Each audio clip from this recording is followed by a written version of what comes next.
sound very human. There's a humanitarian aspect about you, which is very, very strong. Go back on the Buddhism. What was the turning point in your life that when you embraced Buddhism? Obviously, this is not the religion or the belief that you grew up with. What was it that attracted you to? I think I always had an innate sense of what the world really is. And the key to that is what the mind really is. And the key to that is what my mind is. My mind, as I knew it in my dream world, in my real world, my unconscious world, my unhabituated world, was very different than the world that I became habituated to on the surface of reality. And there was a dissonance there between the way things really are and the way they appear to be. The way they really are and the way they have become. And that dissonance created quite a problem for me, an existential crisis. And although I grew up with a very loving and compassionate form of Christianity, it wasn't answering kind of existential questions that I was interested in. And it was a very short voyage of discovery and exploration to find Buddhism, and felt very, very comfortable immediately with it. As I did with forms of Islam as well. You know, I find very, very close similarities between these two religions in the deepest sense, the deepest poetic sense of them, of inclusion and transcendence. The fact that you're dealing with the nature of the mind itself as infinite, as loving, as compassionate, and all-embracing. No center, no boundaries. Very similar between these two. So what is religion for you? And religion I'm not interested in. Spirituality then? Even the word spirituality I'm not interested in. Buddha didn't start Buddhism. You know? He was interested in happiness. How do you achieve happiness? Now, there's a certain sense of happiness of, you know, if I eat a cookie, you know, I'm happy for a moment. The sugar makes me happy. And I desired it, and the desire is quenched. But there's another type of happiness that is much larger than that, and one that is universal, that is beyond limit, that is blissful. The first time you eat a cookie, it makes you happy.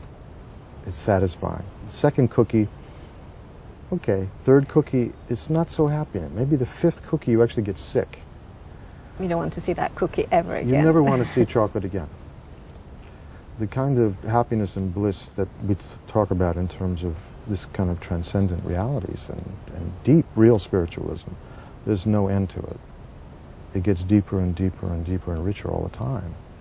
I hear echoes of the Dalai Lama talking to you. Well, he's my teacher, of course. I was given birth through the Dalai Lama. Are you happy now? Are you a happy person? Oh, I don't think anyone achieves that. The Dalai Lama was asked that once,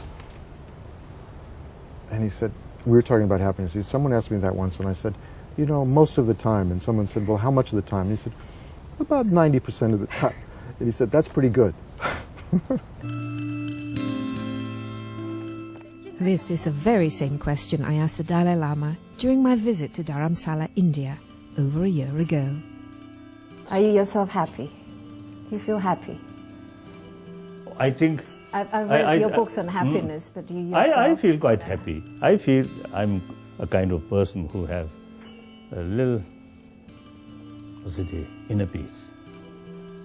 So, but I think for this question, I think exact answer, I think we should wait another few more years. Then technology may develop some instrument to examine the amount of the peace of others' mind. He's always laughing. He laughs a lot. He laughs a lot because he's got it. He's got it inside of himself. It's not about him.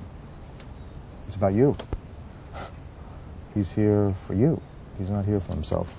And the causes that you champion, the Tibet or the AIDS you mentioned, or the peace. Or human rights in general, all over the world. Why? Tibet specifically because they're my brothers and sisters. These are my great teachers. I'll never be able to repay what they've given me, ever. You know, and my debt to my other brothers and sisters all over the world, how can any of us live with the suffering of other people? How is it possible? We can only be really happy on this planet when everyone else has achieved that. And even on a simple sense, even a simple sense in terms of governments and countries, and we can only have security when everyone has the minimum. Everyone has those simple things that we talked about before: health, education, clothes, possibilities, hope. But politics often get in the way. That's the thing. I'm sure politics get in the way of your... They get in the way of everything. They get in the way of every monastery. You know, there's not a Tibetan monastery that doesn't have a bully. You know, it's one of the things I've learned in these many years is it's very... I try to be careful to be too romantic about anything. But has it ever gotten in the way of your acting career, your sort of obviously political views? Not at all. No, but my wife has heard this many times, me talking about this, but my acting career is a job. It's not my life. It's a great job.